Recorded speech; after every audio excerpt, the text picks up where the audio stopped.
परभणी जिल्ह्यातील शेतकरी सध्या खरीपाच्या पेरणीला लागलेला आहे. मागील दीड महिन्यामध्ये खरीपाचा जो आहे तो मान्सूनचा चांगला पाऊस झालेला आहे. मान्सून पूर्व पाऊस झालेला आहे. तब्बल 150 मिलीमीटर पावसाची नोंद मागच्या ते दीड महिन्यामध्ये झालेली आहे आणि त्यामुळे शेतीमध्ये चांगली ओल असल्यामुळे शेतकरी आता जो आहे तो आपल्या खरीपाच्या पेरणीकडे लागला आहे. आपण जिथे आलेलो आहोत तिथे सध्या कापसाची लागवड केली जात आहे. आपण पाहतात त्या महिला कापूस लावत आहेत आणि पलीकडे खताची पेरणी चालू आहे. ही लगबग जी आहे ती कापूस लागवडीची आहे. दरवर्षी जे आहेत की परभणी जिल्ह्यातील शेतकरी जास्त प्रमाणामध्ये सोयाबीनची लागवड करतात, परंतु मागील 2 वर्षापासून सोयाबीनला योग्य भाव मिळत नसल्यामुळे कुठेतरी शेतकरी आता कापसाकडे वळलेला दिसून येत आहे.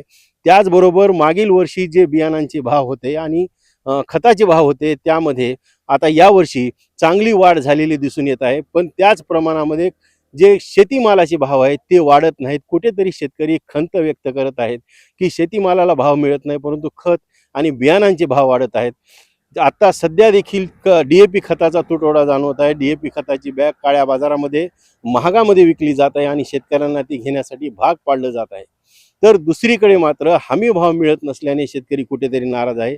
असे असले तरी मात्र प्रतिवर्षाप्रमाणे यावर्षी देखील शेतकरी जो आहे तो चांगला पाऊस पडल्यामुळे खरीपाच्या पेरणीला लागलेला आहे. आपण पाहू शकतात की सध्या परभणी जिल्ह्यामध्ये सर्वत्र जी आहे ती पेरणीची लगबग सुरू आहे. सध्या यांत्रिकीकरणाचे युग आल्यामुळे ट्रॅक्टरच्या माध्यमातून मोठ्या प्रमाणावर पेरणी केली जाते आणि त्याचप्रमाणे काही ठिकाणी मात्र बैलजोड्यांचा वापर केला जात आहे.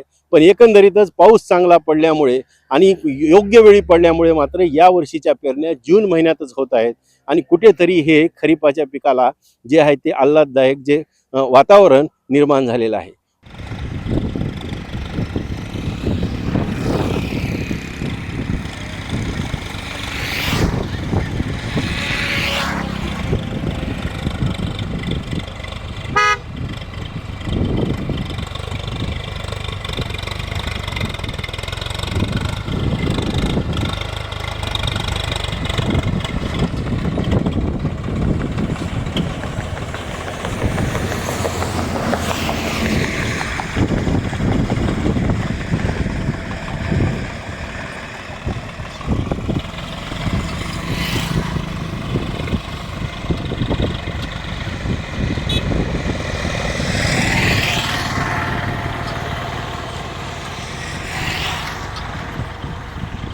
नवराष्ट्रसाठी डॉक्टर धनाजी चव्हाण, परभणी.